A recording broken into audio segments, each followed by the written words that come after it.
تو تاریخ میں ایک صحابی کا نام آتا ہے حضرت سلمان فارسی. یہ فارس کے رہنے والے ہیں. کہاں کے؟ بولو.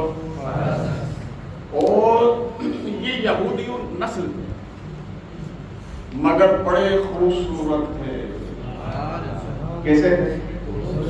بولیے. اتنے خوبصورت کہ ان کے والد نے ان کو پابندی لگا دی تھی بیٹا مکان سے باہر نہ نکلنا ورنہ کوئی بھی تم کو اغوا کر لے گا.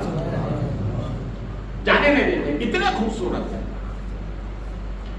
اتفاق سے ایک مرتبہ والد سے نظریں چرا کر ایک راہب کے گرجا گھر میں اور جا کر اس سے کچھ باتیں کی. اس کی باتیں کچھ اچھی لگی. یہ گئے کیوں تھے؟ گئے اس لیے تھے کہ انہوں نے سن لیا تھا کہ مکے میں نبی پیدا ہو چکے ہیں.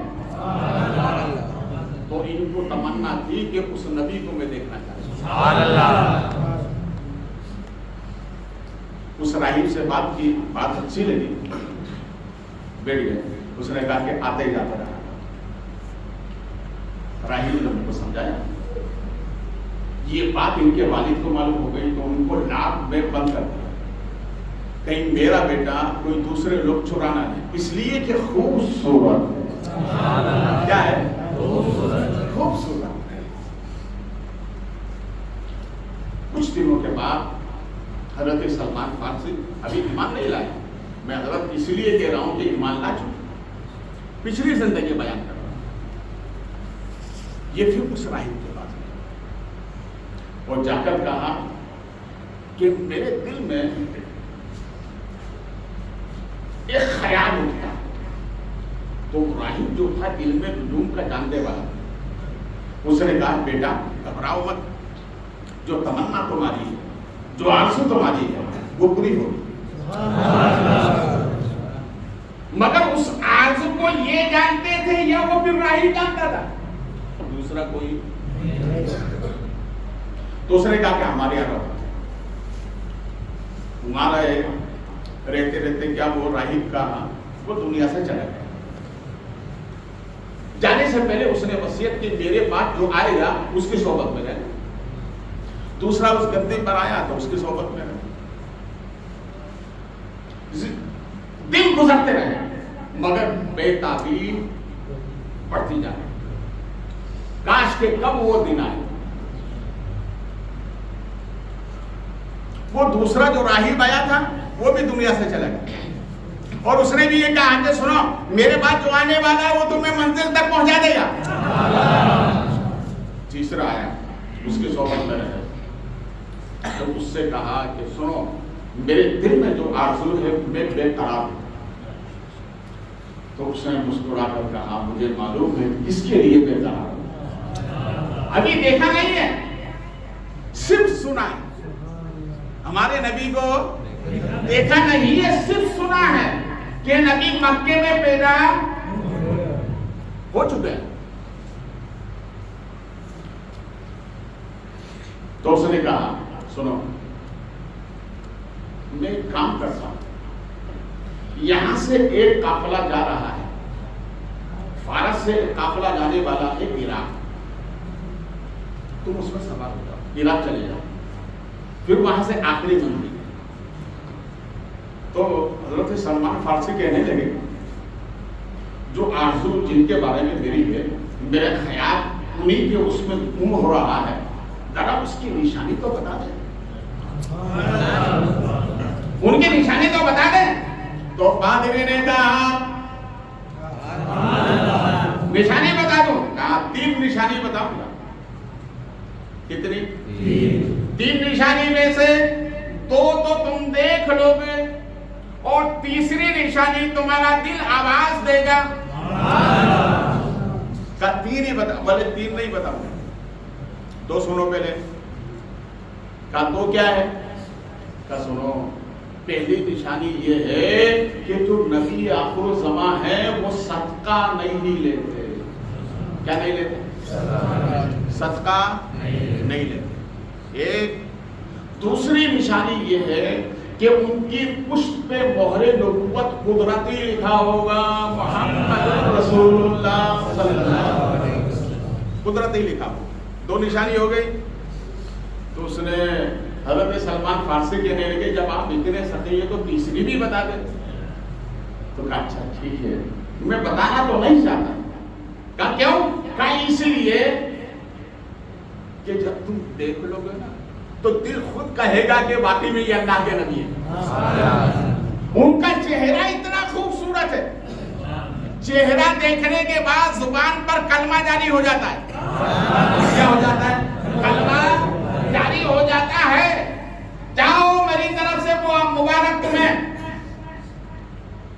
تینوں نشانی ہوتا ہے.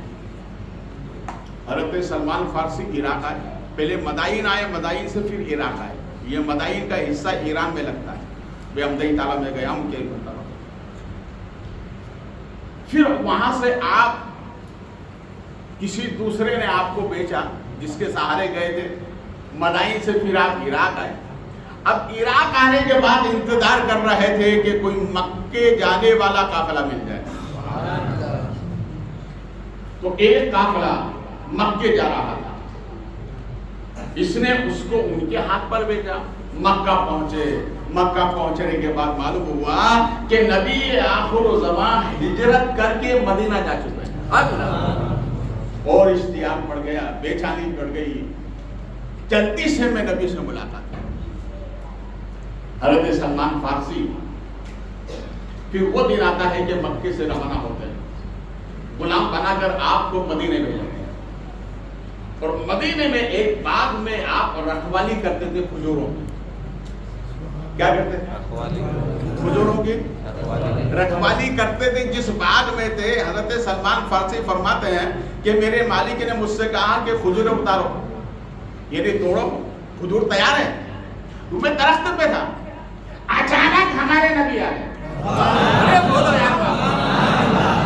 میں اتنے جستجو کر کے فارس سے یمن، فارس سے مدائن آیا، عراق آیا، مکے آیا، مکے سے مدینے آیا. نبی اس باغ میں کیوں آئے؟ اس لیے کہ نبی کو معلوم ہے کہ میرا دیوانہ بہت تڑپ کے ساتھ میں آیا. تو ہمارے باغ کے جو مالک تھے وہ سب آگے پیچھے ہو گئے. حضرت سلمان فارسی نے فرمایا کہ جب سرکار کو میں نے دیکھا تو دیکھتے ہی زبان پہ جاری ہو گیا کلمہ. بولو محبت سے، کیا جاری ہو گیا؟ بولیے بولیے، کیا جاری ہو گیا؟ کلمہ جاری ہو گیا. اور اس کے بعد میں حضرت سلمان فارسی نے 1 کلو کے قریب کھجور لی اور نیت کی کہ یہ صدقہ ہے. کیا کیا؟ نیت کی یہ صدقہ ہے. اور وہ لے کر خدمت میں گئے تو فرماتے ہیں ہمارے نبی سلمان کلمہ نہیں پڑھتا ہے اور صدقہ بھی لے کر آتا ہے. ارشاد فرمایا نبیوں کی وہ شان ہے وہ اپنی امت اور اپنی قوم کا صدقہ نہیں لیتے. دو نشانی ہو گئی، مسلمان بھی ہو گئے. یہ نشانی بھی دیکھ لی. اب تیسری نشانی جو تھی مہر نبوت. بڑے محبت سے ایک صحابی رسول کا انتقال ہوا. رسول کریم صلی اللہ علیہ وسلم ان کی لہر میں اترے. مدینے کی ٹھنڈی ہوا چل رہی ہے. سرکار دو عالم صلی اللہ علیہ وسلم کا یہ حصہ تھوڑا جبہ مبارک کا کھسکا تو حضرت سلمان فارسی کہتے ہیں میں نے مہر نبوت کی زیارت بھی کر لی. وہ کہا نبی آپ پر سلام، تم میں نے فارس میں دیکھا تھا وہ مدینے میں دیکھ رہا ہوں. اس لیے تو رب فرماتا ہے محبوب تمہارے چہرے کی قسم. کیا فرماتا ہے اللہ؟ بولو یار، سنیو کتنے قسمت والے ہو یار کہ اللہ جس چہرے کی قسم یاد کر رہے ہیں اس چہرے سے محبت کرتے ہیں. یعنی کیا مطلب؟ رب جسے چاہتا ہے ہم بھی اسے چاہتے ہیں. ہماری چاہت کا دنیا میں کوئی جواب نہیں ہے. سب اپنے اپنے اعتبار سے محبت کرتے ہیں، مگر کائنات میں یہ سنی مسلمان ایسا واحد ہے کہ جسے رب چاہتا ہے اسے ہم چاہتے ہیں.